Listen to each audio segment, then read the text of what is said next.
Did you know your body's health depends on a microscopic layer most people have never heard of? The glycocalyx? Welcome to the future of vascular health. Healthy vessels, healthy future.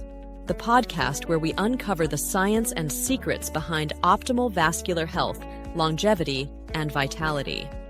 Brought to you by the Glycocalyx Research Institute, founded by Dr. Hans Vink and Robert Long.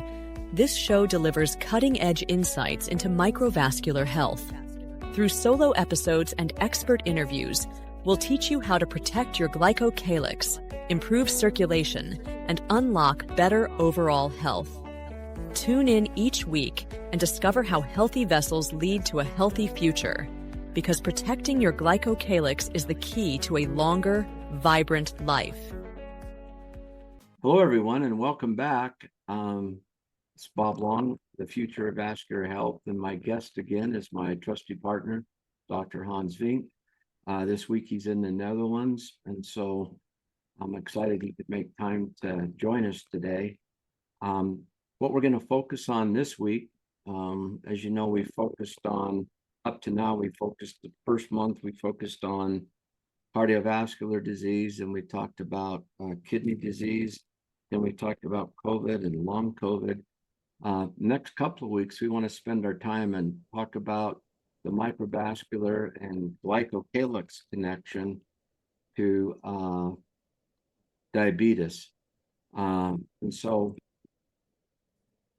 this week, we're going to talk about kind of the impact and the toll of diabetes and try to explain more to help you understand the differences between type 1, type 2 diabetes, understand, some terms, and more importantly, show you how the risk factors are increasing, and then show you the statistics and the economic toll that diabetes is taking on us in America these days. And I don't know if you'll talk a little bit about internationally as well, Hans, but with that, I'm going to turn it over to you because we've got a lot of exciting stuff to cover today. Well, thank you, Bob. Indeed, today we want to talk a little bit about diabetes in general, about the numbers of people, the costs involved, and how it affects different groups within the US. And I guess next week we'll go in a little bit more detail how it's related to damage of the glycocalyx and how glycocalyx and the microvasculature might actually be key in controlling your blood glucose and insulin sensitivity, and how that might be related to the development of type 2 diabetes. So first, in general, I would like to explain a little bit more about diabetes, what it is, and the difference between type 1 and type 2 diabetes. So diabetes develops when you take in food and your digestive system breaks down your food. It causes an increase in your blood sugar levels or glucose levels. Well, and then your body, the rest of your body, uses that blood glucose from the bloodstream to use it for energy. So the glucose needs to be transported from the blood. It goes from the gut first into the bloodstream, and then it needs to move from the bloodstream into your different organs, so all your organ cells can use it for energy. Well, to be able to do that, A question Sure. for you right there, Hans, if I might, just to stop you. So really, your digestive system breaks down the food. So what that suggests is the type of food you eat and what it's made up of has a big impact on probably your glucose level in the bloodstream. Is that an accurate statement? Yeah, well, yeah, that's obvious. If you eat food that contains a lot of sugar, then your blood glucose levels will go up much faster, also depending on how fast you can break down that food. But if you're healthy and your system is completely functional, you should be able to take care of that glucose. And then within a few hours, your blood glucose level should go down back to low levels again. Yeah, so I've got a grandson, Wyatt. He just turned 10 and he loves candy. So if there's candy around, he can consume large amounts of candy. And I go, geez, White, you're going to have a diabetic attack if you're not careful. So do you think that kids, I mean, I'm just asking you generally, do you think that kids that consume a lot of candy have an increased risk for diabetes at earlier ages? Well, that's what we do see, Bob. We see kids that not only eat a lot of candy and glucose, but also don't control their body weight as much as kids used to do. We see that the type 2 kind of diabetes that we used to see only at older age starts moving more and more towards younger people, and even young kids nowadays already start developing the type 2 diabetes. So yes, I think that definitely will contribute. So, you know, I think kids eat a lot more chips and, you know, they call it junk food. And those are high in what I'd say carbohydrates or fat. Do you think that also contributes to increase in diabetes at younger ages? Yeah, definitely. Now, if I go back to my youth, 40, 50 decades ago, I would never ever get a soda. Only maybe on special occasions I would have one or two sodas, but I would never. And my food was very moderate. If I compare that to the food and drinks I see young people take nowadays, it's a big difference. And I definitely think that contributes to not only the obesity, but also the almost pandemic of diabetes that's happening. I'll show you some slides also that the prevalence, the number of people becoming diabetic increases sharply over the last few decades, and becoming a bigger and bigger problem at younger ages. Yeah, you do see that kids today drink a lot of, they don't drink water. In fact, a lot of kids don't like water. They think they've always got to have, you know, even adults don't like water. They've got to have, so they drink a lot of sodas. And I know there's a trend here in Utah. There's, you know, companies that have popped up, they're drive-through soda companies where people drive through and get sodas. And so not only is it like a normal Dr. Pepper, but then they add other additives to it, like they put in, you know, flavorings and different things, which makes it even sweeter. And so it's definitely got to be tied to the change in our lifestyle and what we consume. I have to believe. Yeah, I think that's very clear. So just water for me here, Bob. So anyway, so that's one thing. If you eat food that has sugar in it, enters your bloodstream, and then to be able to transport that glucose into your tissues for energy for your organs, you need a hormone called insulin, and insulin is produced by the pancreas. So as soon as your glucose goes up, the pancreas senses that increase and start producing more insulin to help your body to take the glucose out of your bloodstream into your organs and use it for energy. Well, there can be two problems with that. First of all, you can have a problem with your pancreas. So it is damaged by, for instance, an autoimmune disease. And the pancreas is not able. When you say an autoimmune disease, it's damaged by, can you explain a little bit Well, more? your own immune system, your white blood cells, for some reason, think your pancreas is a foreign object that needs to be taken care of, like an infection. So it starts attacking your own organs, for instance, your pancreas. So when it does that, it damages your pancreas and it lowers your ability to produce insulin. So if you cannot produce insulin, then the glucose will go up, and then you won't be able to use the glucose. The white blood cell increase would be an inflammatory response where the body's trying to deal with it. Yeah, so for some reason, the body is tricked that it should attack your pancreas. Right. When that happens, you cannot produce enough insulin, and then your glucose levels go up because of that, and you're a type 1 diabetic. Alternatively, you can still produce enough insulin, so your pancreas is still fine, but the insulin is not very effective. So the insulin is not able as effectively to transport your glucose to your organs. So the mechanism that breaks down in that case and that's called type 2 diabetics. If you're insulin insensitive, it's not clear. There's a lot of studies ongoing why that happens. From our perspective, we think the microvasculature, damage of your microvascular system and damage to your glycocalyx plays an important role in the development of type 2 diabetes. And there's no time today to go into that in more detail, but we'll talk about a little bit more about that next week. So just if I might ask you a question then, going back to what you've described so far with the pancreas and where it gets, the body starts to attack it because he thinks it's under an assault.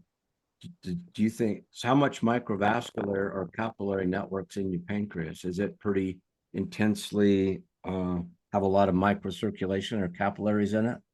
Yeah, it is, because that's the way that the pancreas is able to produce the insulin, put it into the circulation, and distribute it throughout your body. So there's a lot of microvasculature also in the pancreas. I don't think there's a lot of studies being done in the role of a healthy microvasculature in pancreas function, in its ability to produce and deliver insulin. But I wouldn't be surprised if damage to your microvasculature or repair of your microvasculature could have a great impact on pancreatic function in terms of insulin production and delivery into your body.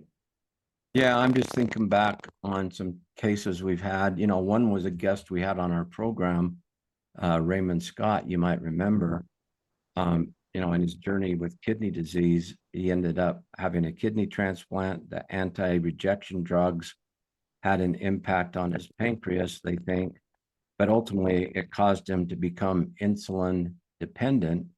And what was strange or an unexpected benefit when he started taking the Glycocalyx supplement, it wasn't too many weeks where he was no longer insulin dependent. So it's almost like because we were able to increase or restore his glycocalyx, particularly in his pancreas, somehow it turned his pancreas back on. So it could produce enough insulin. It kind of almost seemed like what happened. Do you have any thoughts Well, about I wouldn't be surprised. Yeah. So regardless, so either if your pancreas doesn't produce enough insulin, or the insulin is not as effective anymore, you're not as sensitive to the insulin anymore in transporting glucose. When that happens, you see there's difficult for the body cells to use glucose as an energy source, so they start starving because they don't get enough energy. Also, as a consequence of high blood glucose, your levels of fatty substances in the blood will increase, causing atherosclerosis and impairing the blood flow in the larger blood vessels. And most importantly, over time, we know that the high blood glucose levels will cause a lot of damage to your microvascular system. And that will cause all kinds of problems with your eyes, the retinopathy. People can turn blind. It will cause damage to your kidneys. It will cause damage to your nerves, and will cause damage to your heart. So there's a lot of damage over time that will happen if your blood glucose levels stay too high for too many years. So just a question back, if I might, on the fat. Yeah. You say that because of the increased level of insulin, that the fatty. Well, because of the high levels of glucose, actually. It's because of the high levels of glucose that the fatty substances in your blood rise, and is that because that the body can't? Well, there's all connected. So your glucose metabolism is linked to your lipid metabolism. So if the glucose levels are too high, there's also an effect on your lipid metabolism, and that will cause fatty acids to increase and cause all kinds of lipid disorders at the same time. So basically what's happening is all the systems get out of whack. Yeah, clearly. A lot of stuff goes wrong. So just some bullet points here. So diabetes is also called diabetes mellitus. It's a condition that your blood sugar rises And if it's untreated, it will lead to serious medical problems, including cardiovascular disease or heart failure, stroke, blindness, kidney disease, neuropathy, all kinds of problems. Most of the people with diabetes have type 2 diabetes, so 90 to 95%, and only 5 to 10% is type 1 diabetes. Right now in the US, there are about 34 million people that we know of with type 2 diabetes. And there's a little video here from the American Heart Association with some more general background about type 2 diabetes and why it's important to control. So if you want, I can play that right now, Bob. Sure, that'd be great.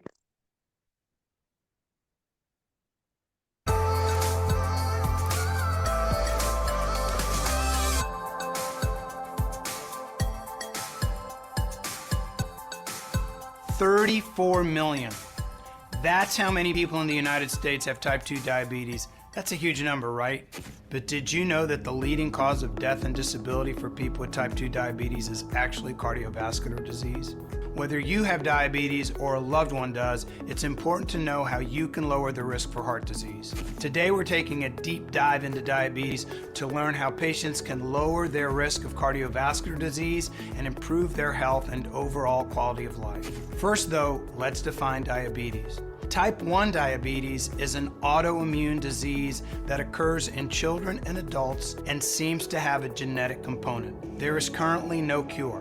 Type 2 diabetes is when the body can't regulate and use sugar, which is also called glucose. This leads to too much sugar circulating in the blood. This type is often diagnosed later in life.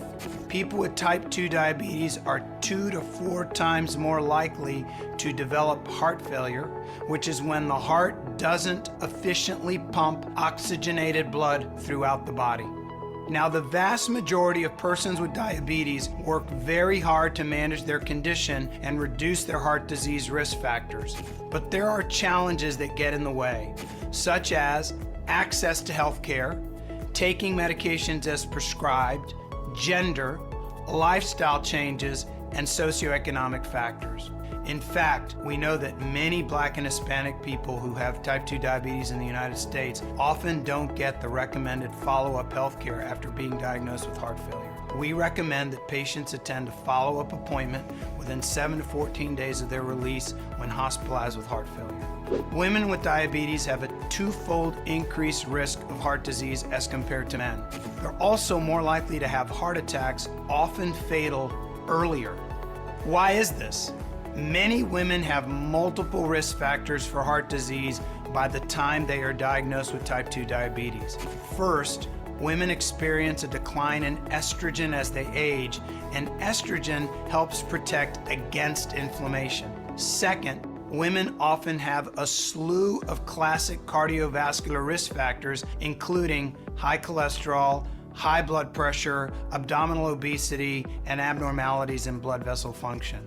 Sadly, women often receive less aggressive treatment for these cardiovascular risk factors. And now, new research points out that stress may also play a role in the development of type 2 diabetes in women. This includes chronic stressors such as work, family, and finances, as well as acute stressors such as traumatic life events.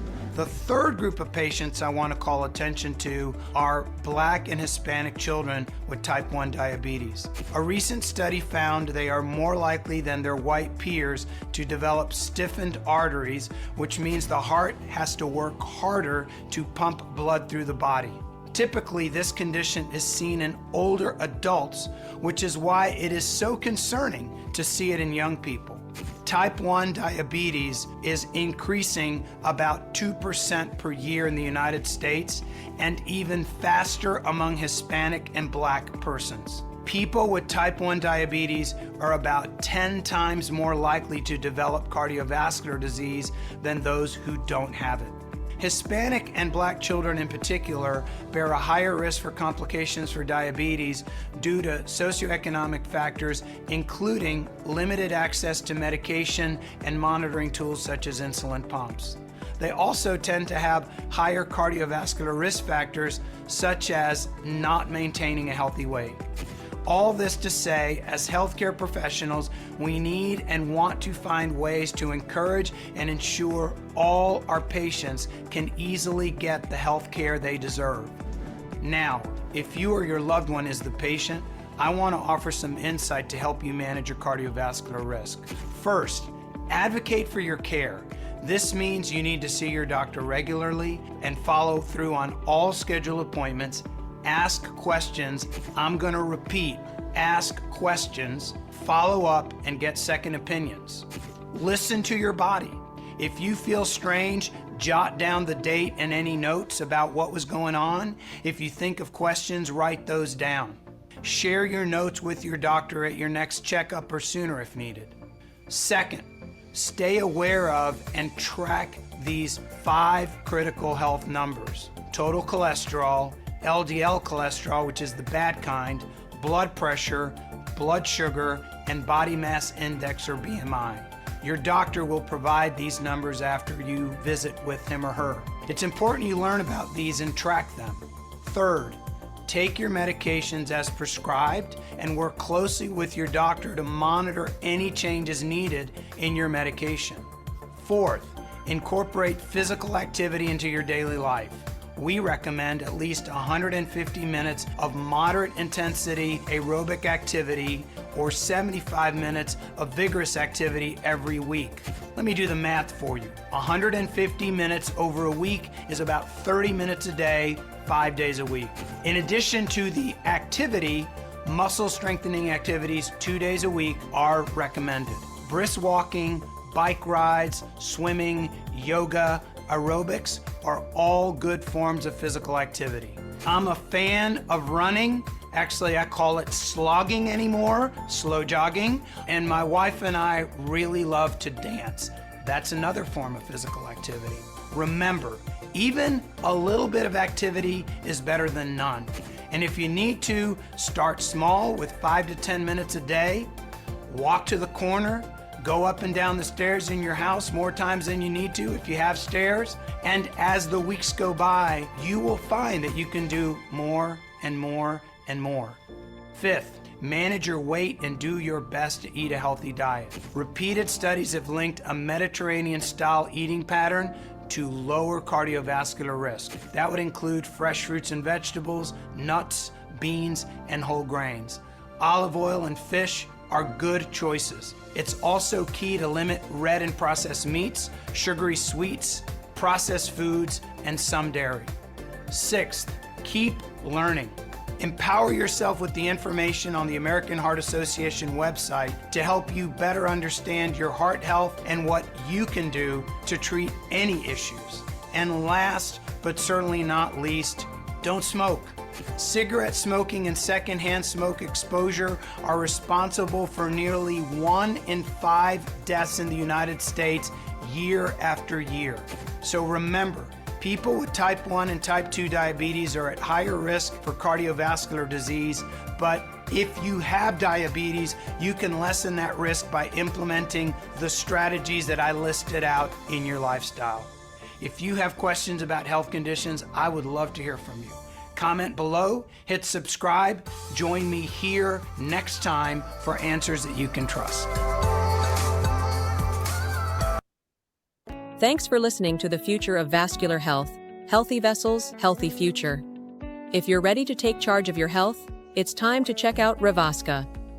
This powerful supplement is designed to protect your glycocalyx, the microscopic layer that keeps your blood vessels healthy and strong. Microvascular can help support your heart health, improve circulation, and even reduce high blood pressure. It's also great for boosting brain function, keeping your kidneys healthy, and preventing vascular complications before they start. Think of it as a way to keep your body running smoothly so you can live longer, feel sharper, and stay active. Don't wait.